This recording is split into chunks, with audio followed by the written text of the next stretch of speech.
मृत्यूपर्यंत आपल्या सोबत असणार आहेत का आता 10 वर्ष पूर्ण हे यांची जबाबदारी आहे? पूर्ण सोबत 10 वर्षाच्या आत प्रोजेक्ट होणार आहे नाही आणि पूर्ण होईपर्यंत ते राहणार आहेत. मी तेच विचार पूर्ण होईपर्यंत राहणार आहेत. हा सर 100% आमची पूर्ण जबाबदारी आहे. प्रोजेक्ट पूर्ण होईपर्यंत 10 वर्षाचं ऑपरेशन मेंटेनन्स होईपर्यंत आम्ही तिथे राहणार. आम्ही घ्या ना, पुढचे घ्या. चला पुढचे 14 वर्ष ते कारण साहेब पुढचे घ्या. चला. हो सर, ही आमची जबाबदारी आहे. माननीय महापौर महोदय, हे जे सुधारित योजनेची घरात घेतलेले आहेत त्यांच्या सर्वसाधारण किमती काय आहेत याचा एक हा गोषवार आहे आणि पुढच्या पानावर मात्र प्रत्येकाचं मी एक्सप्लेनेशन दिलेलं आहे. पुढचं पान घ्या. हे 20 ml चा बांधतोय ml आणि पाकणी येते 30 ml चा बांधतोय. त्याची साधारणतः 40.11 कोटी इतकी किंमत आहे. 2 नंबरचा जो विषय आहे तो जलशुद्धीकरण केंद्र ते मास्टर बॅलन्सिंग रिझर्व आहे MBR. ही जी आज 76 केला गेला. सर्व विभागाधिकाऱ्यांना आम्ही विश्वासात घेतलं होतं. विभागाधिकाऱ्यांचा समावेश साधारणतः आम्ही 2 महिने याच्यावर वर्कआउट केले. प्रत्येक प्रभागाची काय मागणी आहे, प्रत्येक प्रभागात असलेलं नेटवर्क काय आहे, तिथं असलेल्या विद्यमान पाईपलाईनमध्ये किती प्रॉब्लेम आहे याचा सर्व अभ्यास म्हणजे या लेखाजोखा म्हणतो ना आपण की सर्व विभागाधिकाऱ्यांशी आपण जवळजवळ 2 महिने ज्यांची इंटरॅक्शन केले याची सर्वदान विभागाधिकाऱ्यांना पण आहे. कारण आपण त्या प्रभागाचा अभ्यास आणि डिटेल स्टडी त्याला आपण डिटेल सर्वे म्हणतो तर तो विचारात ठेवून आपण या योजनेमध्ये सर्व पॅन सिटी म्हणजे संपूर्ण शहराचा पाणी पुरवठा हा 24/7 करायचा नियोजनमध्ये घेतलेला आहे. त्यामध्ये जेव्हा तुम्ही आता इथं बघितलं तर आता तुम्ही नकाशा झूम केला तर प्रत्येक प्रभागामध्ये काय दर्शवलेलं आहे याची डिटेल यामध्ये आहे. आणि यामध्ये पारदर्शकता असणारच आहे. त्यामध्ये वेगळ्या पद्धतीचा हा ठेवायचं कारण प्रभाग आहे त्या प्रभागामध्ये जे झोन अटॅच झाले ते झोनच्या विभागाधिकाऱ्यांनी झोन ऑफिसरने अवगत केलेला आहे की जेणेकरून कुठलाही प्रभागाचा भाग या योजनेमधून वंचित राहणार नाही याची दक्षता आपण या प्रकल्पात घेतली. त्याचबरोबर हे काम करत असताना आता जसं सांगितलं की बाबा या ठिकाणी विद्यमान लाईन आहेत आणि त्या लाईन आपल्याला बदलावं लागणार आहे कारण त्या लाईनचा लाईफ संपलेलं आहे. त्या ठिकाणी ते निळ्या कलर दाखवून ते बदलणार आहे. ज्या भागामध्ये सदस्यांनी सांगितलं की बाबा स्मार्ट सिटीमध्ये काम झालंय परंतु लाईन ॲक्टिव्ह किंवा चार्ज झालेली आहे याचा सुद्धा हा योजनेत विचार घेतला आहे कारण त्याची नोंद पण आमच्याकडे घेतली. त्यामुळं पूर्ण शहराचा आणि पुरवठा हा या योजनेमध्ये समावेश केलेला आहे. कुठलाही भाग यामध्ये वगळण्यात आला नाही. प्रत्येक असलेल्या विद्यमान पिण्याच्या पाईपलाईनचा विचार मी केलेलं 100% बरोबर आहे. मी नाही म्हणत नाही पण ह्यामध्ये 110 नगरसेवक विश्वासात एवढं माझं मत आहे. त्यांच्या मागण्या मागून घ्या. त्यासाठी तिथं बसलो आपण.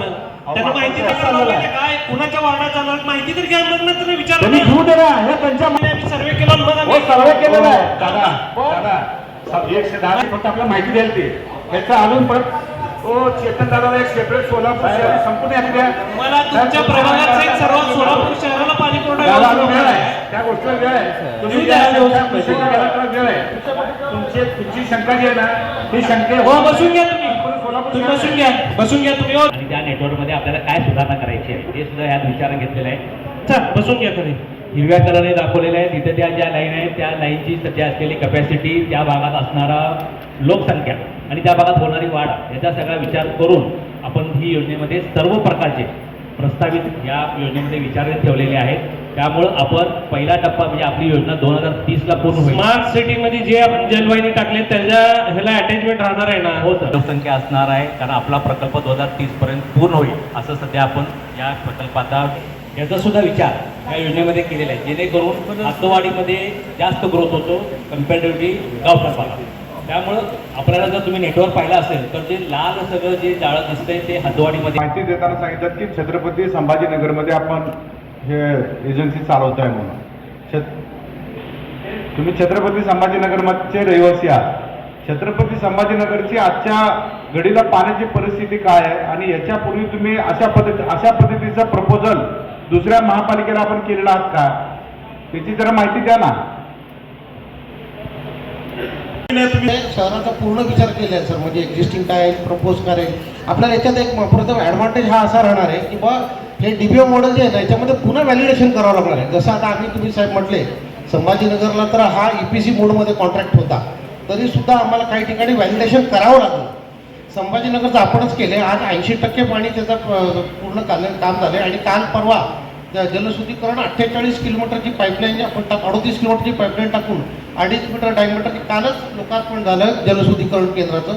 400 तर आता आपण जे चर्चा करतोय की दररोज पाणी पुरवठा 24 तास पाणी पुरवठ्याच्या संदर्भात आपण चर्चा करतोय तशी आता आपण छत्रपती संभाजीनगरची जी माहिती देत आहे त्या ठिकाणी 24 तास आणि दररोज नियमित पाणी पुरवठा आहे का सध्या?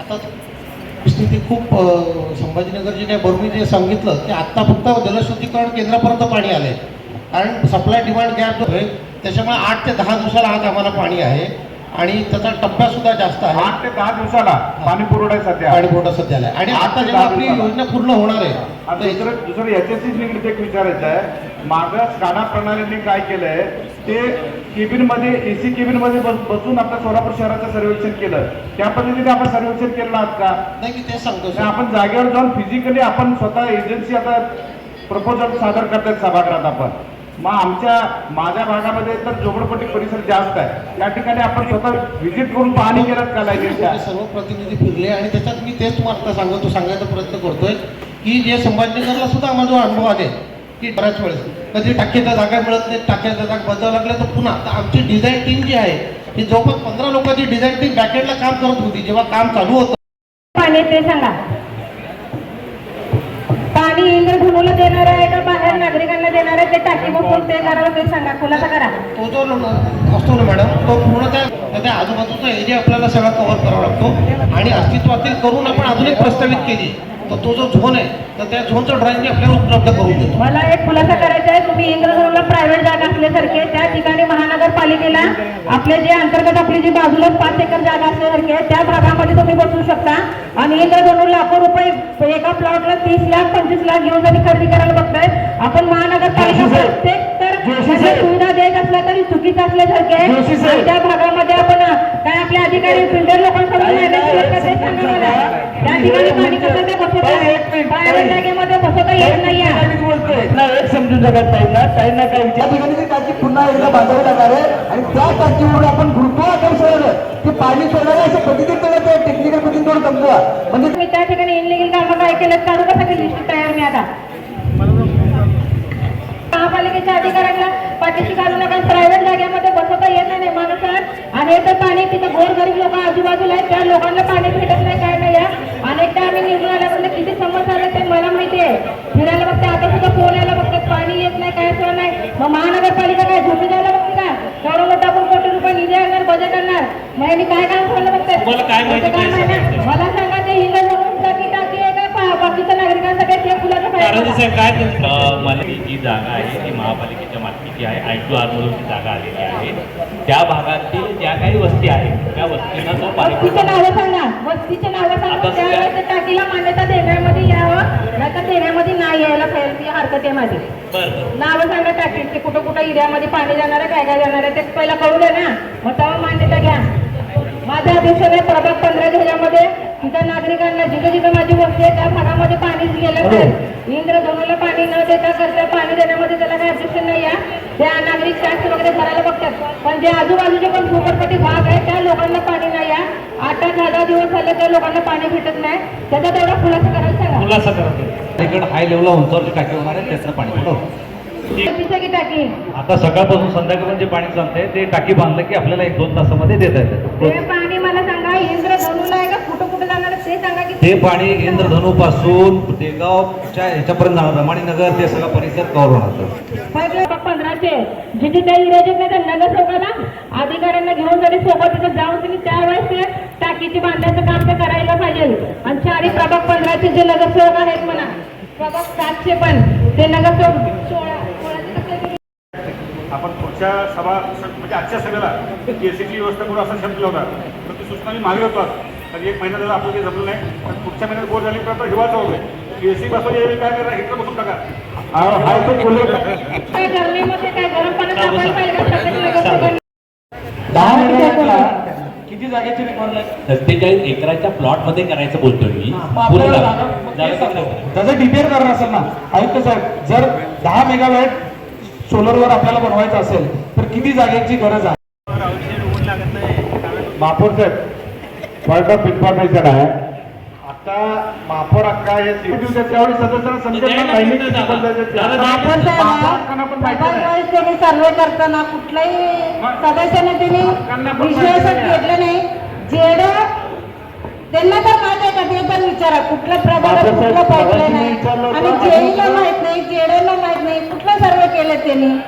आमच्या भागात तेच अडचण आहे.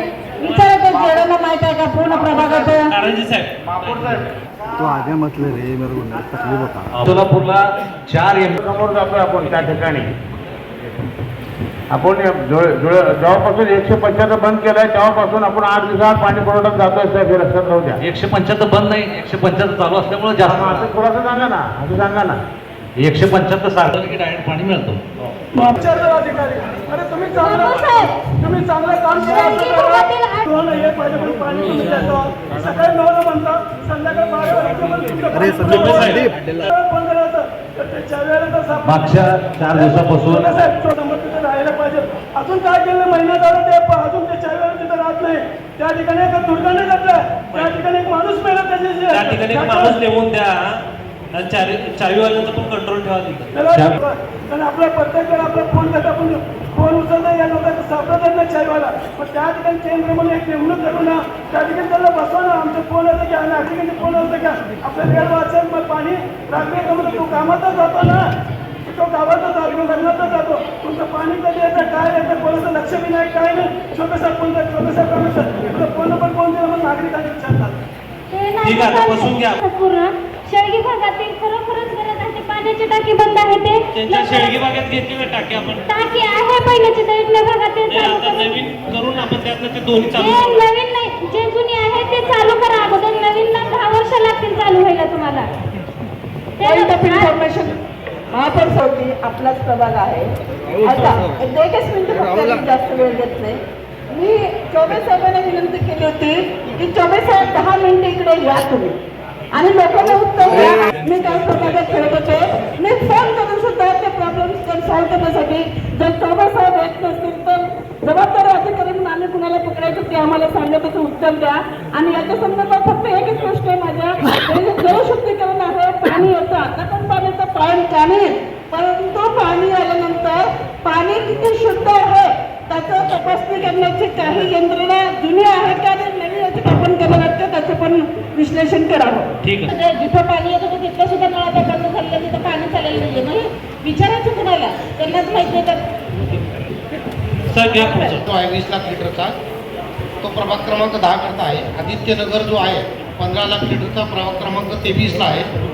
अशोकनगर जो आहे तो 9 लाख लिटरचा आहे प्रभाग क्रमांक 24ला. अवंतीनगर अमृत म्हणून आपण लिहिले त्याच्यात 12 लाख लिटरचा आहे तो प्रभाग क्रमांक 5ला आहे. अवंतीनगर 27.5 लाख. आणि एका वेळेला पाणी देणार का आपण का वेळा बदलणार परत आणि होता 24 तासात वेगवेगळ्या टप्प्यामध्ये पाणी देणं अपेक्षित आहे त्या पाण्या टाकीवर. सोलापूर शहरात एकाच वेळी पाणीपुरवठा होणार नाही. या योजनेमध्ये ज्या ज्या भागात समजा एक DMA आपण घेतला तर त्याचे समजा 4 भाग केले तर 24 तासात 4 भागामध्ये 2 वेळा किंवा सकाळी 6 ते 8 आणि संध्याकाळी 4 ते 6 अशा पद्धतीचे पाणी पुरवठा. कारण त्या टाकीवरून त्याचा कंट्रोल असणार आहे. आता सध्याचे जे कंट्रोल आपल्याला टाक्याची क्षमता कमी असल्यामुळं आपल्याला पाणी पुरवठ्याला मोठ्या प्रमाणात व्यत्यय येतो. DMAच्या माध्यमातून जेव्हा आपण हा विचार करणार आहे त्या ESR वरून तिथं पाणी पुरवठा असल्यामुळं आपला पाणी पुरवठा हा योग्य वेळेत आणि उच्च दाबाने होणार. शहरासाठी एक वेळ असणारच नाहीये. सुधारणा करा. आपण काय म्हणलं 24 तास 7 दिवस नाही 24 तास म्हणजे 24 तासात त्या ठिकाणी शब्द आहे तो शब्द करा ना. पहिल्यांदा म्हणतो 24 करू द्या म्हणलं. आपण म्हणताना काय म्हणतो 7 काय ठीक आहे, ते आपण करू ना दुरुस्ती. पहिला ऐकून तर घ्या सगळं. शहरात 24/7 मग म्हणून मी तुम्हाला काल पण विचारत होतो आज पण विचारतो की त्याचा अर्थ नेमका काय आहे खुलासा करा. 24/7 सोलापूर करणार का ते आम्हाला मान्य आहे. आणि तुम्ही 2030 पर्यंत हा प्रकल्प पूर्ण होणार आहे. तोपर्यंत आम्ही काय करायच्या लोकांना 4 वर्षापर्यंत पाणी मिळणार का लगेच 1-2 महिन्यात मिळणार. आता तर पाणीची बसून घ्या. शहराची पहिला नीट व्यवस्थित माहिती देऊ द्या, मग तुम्ही प्रभागाचा विचार. मग तोपर्यंत काय करायचं पाणीच्या त्याचा अनुभव द्यायचा. 24/7 सर आपण लगेच एका दिवशी होणार नाही सर. 24/7 हे टप्प्याटप्प्याने करण्याचा एक प्रोग्राम असतो. त्याच्याकरता मीटर हे अत्यंत कंपल्सरी असतं. ज्या DMA मध्ये मीटर बसलेले असतं त्या DMA मध्ये आपण 24/7 करायचा 100% प्रयत्न करू शकतो. त्याच्याकरता आपलं जे टार्गेट आहे 24/7 करायचं हे जसं 2030 साल उजाडलं की लगेच होईल एखाद्या सगळ्या शहरामध्ये असं होणार नाही सर. हे आपल्याला एक एक DMA, एक एक प्रभाग, एक एक टाकीच्या हिशोबाने त्याचं इन्फ्लो, MBR म्हणून येणारं इन्फ्लो टाकी केला किती वेळ लागतो भरायला आणि मग सप्लाय. ज्या ठिकाणी सभागृहामध्ये व्हिडिओ शूटिंग सर्वे केलेले त्या ठिकाणी एखादाही मला तरी असं वाटत नाही जिओ टॅग वगैरे काढले काय विषय प्रकल्पाची सुरुवात साधारणतः 2021-22 मध्ये सुरू झालेली. 21-22 मध्ये सर्वेचं काम करा. त्यामुळं त्या ते 21-22च्या दरम्यान म्हणजे त्यावेळी शिवशंकर साहेब होतो की सर त्यावेळी सुरुवात झाली आहे सर्वे करणे, माहिती घेणे. कारण त्यावेळी सदस्य काय सभागृह नव्हतं, सदस्य नसल्यामुळे त्याने केलेले सर्व जिओ टॅग वगैरे आहेत ते एकदा दाखवताल तर दाखवा. दिशाभूल होत असेल तर हे योग्य नाही असं आहे. प्रत्यक्षात जागेवर जर काम केलं असेल तर तुम्ही तिथल्या सदस्यांना विश्वासात घ्या. मागच्या सभागृहामध्ये आता अनेक सिनियर नगरसेवक आहेत तिथं, त्यांना माहिती असतं कम्युनिकेशन व्हायला होतं. ते ड्रॉइंग सगळ्या सदस्यांना देता आलं तर द्या ना, त्या प्रभागाचं तरी ऍटलिस्ट पण त्या पद्धतीने आहे ना जे तुमच्याकडे available आहे त्या. ड्रॉइंग बघितल्यावर मग मान्यतेला विषय घ्यावा ना, तर आज मान्यता म्हणून ड्रॉइंग बघितलं तर गोळ होईल. ऐका ड्रॉइंग बघू द्या सदस्यांना. बापू आजचा जो विषय आहे हा आजचा विषय ज्याला मान्यता देत म्हणून कारभार करू नका असं म्हणणं आहे. मान्यता देत असताना आपलं शेअर किती आहे ह्याच्यात वर्ल्ड बँकेचा शेअर किती या संदर्भातला विषय आहे. आणि माझी अशी महापौर साहेब आपल्याला विनंती आहे की प्रत्येक झोन मध्ये 11 किलोमीटर आहे ना लाईन, ते हाताचा विषय एक आहे कशाचा की ते ही जे लाईन 11 मीटर फिरवाला ना तुम्ही विषय की असं प्रत्येक झोन मध्ये माहिती तरी कमीत कमी सदस्यांना कळलं पाहिजे. माहिती न देता जर असा तर मंजुरी दिलो माग स्काडा प्रणाली योजनेला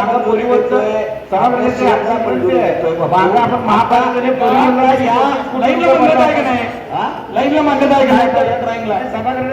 लाईनला मान्यता असू द्या. मग तेच सांगतो ना, मग ड्रॉइंग मध्ये पक्षाने ते एक ऐका त्यात काय आपल्याला दुरुस्ती करायचं असेल तर त्यात आपल्याला किती काही नाही आपण कॅपॅसिटी वाढवायला लागलो, शहराच्या कॅपॅसिटी वाढवायला लागलो आपण. बापू त्या झोन मध्ये आता सगळ्या 26 प्रभागातलं इथं शक्य नाही, पण त्या झोन मध्ये त्या प्रभागातल्या त्या झोनच्या नगरसेवकांची एक बैठक घ्यावी आणि तिथं प्रेझेंटेशन द्यावं की याच्यात अजून आपल्याला काय सुचवायचं आहे आणि काय सुचवायचं असेल त्या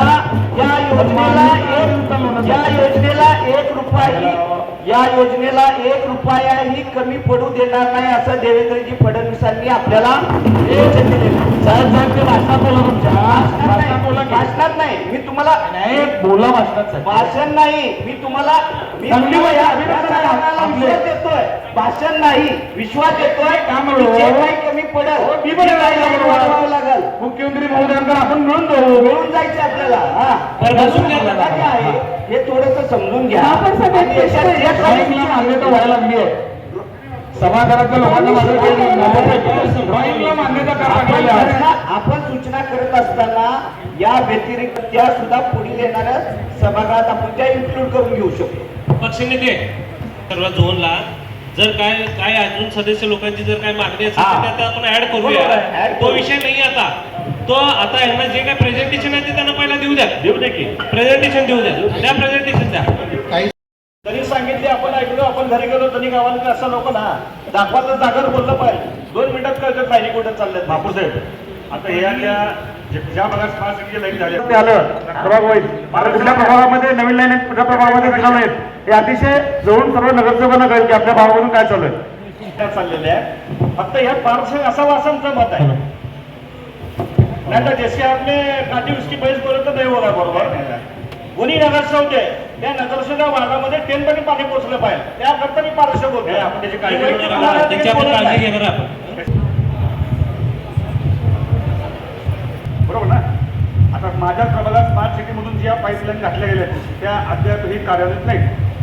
ही नवीन योजना माझ्या प्रभागात येणार नाही का मात्र कारण हे गरज असेल तर त्याला केलं पाहिजे ना. गरज असेल तर केलं नाही. सर विनंती काय जे स्मार्ट सिटी म्हणून ज्या लाईनी घातल्यात तर ती माझ्या प्रभागात अजून सुद्धा लाईनी बंद आहेत, ते ऍक्टिव्हिटीच नाही. ही योजना 24/7 माझ्या प्रभागात लागू होणार नाही का. तसं आपलं स्मार्ट सिटीचा उद्देश काय होता की जो आमचा एबीडी आहे किंवा त्या भागात तरी आपण दररोज पाणी पुरवठा करावा असं एक स्टारात आपली प्रणाली लागू केली. ती योजना अद्याप कार्यान्वित नाही. सगळे साहेब 110 नगरसेवकांना आव्हान करा, ज्यांच्या बेलमध्ये पाणी पोहोचत नाही त्यांना विश्वासात घ्या, त्या भागात जाऊन करा बरं होताना. बापू साहेब थोडंसं काही माझा प्रभाग म्हणत नाही, 110 नगरसेवक आहे. विनोद दादा भागामध्ये प्रेशर नगरसेवकांना त्याची पर्टिक्युलर त्यांच्या प्रभागाची यादी द्या, जसं आपण नकाशे देतो महापालिकेचा तसा नकाशे द्या, जेणेकरून ते सदस्य त्यांच्या भागात. महापौर साहेब मला पण थोडं मुद्दा बोलायचे हे जे बोलत घेत आहे आणि खरं तर स्मार्ट सिटी मधलं जे कामं झालं अगदी खूपच कामं झालेले आहेत आणि आमच्या प्रभागामध्ये तर पाण्याचा सतत प्रॉब्लेम यायला लागतो. आपण जिथं तुम्ही राहता त्या भागामध्ये पाणी व्यवस्थित नाहीये, पाणी पुरवठा होत नाही. नागरिकांचे आता सुद्धा मला फोन येत आहेत आणि सिद्धेश्वर टेकडे आपण मनाला बघतो त्या भागामध्ये तर इथं ड्रेनेज वॉटर लाईन तर अजिबात नाही आहे. झोनला सुद्धा आम्ही अनेक वेळा तुम्हाला सगळ्यांना पत्र वगैरे देऊन तरी काही कामं झाले नाहीत, काय नाहीत. त्याच्यामध्ये प्रभाग 15 महिन्यात पूर्ण शहराचा जे जिथं जिथं पाईपलाईन टाकणार आहे तर कुठं दृष्टिकोन खरं गरज आहे त्या भागामध्ये कारण त्यांना ज्या ठिकाणी चांगले तर पाईपलाईन असले ते काढणं आवश्यकता नाही आहे. जिथं गरज आहे त्या ठिकाणी पाईपलाईन टाकण्यामध्ये म्हणजे जरा खुलासा करायला सांगा की कुठल्या प्रभागामध्ये किती लागायचे, किती कोटीची कामं होणार आणि संबंधित जे नगरसेवक आहेत त्यांना धरून सनी अधिकारी कामं केलं पाहिजे आणि त्यांचा मनाचा कारभार चालू होऊ नका. जरा खुलासा करायला खालचा जो भाग आहे काढाचा रात्री 11 वाजता पाणी आहे शहरात असून त्यामुळे पाचशे नगर कारभार तुम्ही ठेवणार का? नगरसेवक 10 आता समजा काय पाहिजे? खुलासा करा. नाही पारदर्शकता म्हणजे काय? पारदर्शकता म्हणजे काय? असं आपण हे उदाहरण दादा एक सांगतो अंतरच प्रस्तावातून किंवा एखादा आमदार आहे शहरासाठी महोदयाने सांगितलं अंतर हे बघा दिशाभूल करू नका. शहरासाठी मी पुन्हा घेतलं का? पारदर्शक कारभार म्हणून पारदर्शक म्हणजे राजकारण आहे. आता मी आपण हे मुद्दा आपण पाण्याचा मी 110 म्हणलोय म्हणजे बोलायला यात माहिती घ्या प्रकल्पाच्या बाबतीत घेतली मी 110 नको प्रकल्पाच्या बाबतीत माहिती घ्या. मी ते सांगा पारदर्शकता म्हणजे काय? आपल्या शहराचा विचार करून पारदर्शक कारभार झालाच पाहिजे सगळ्यांना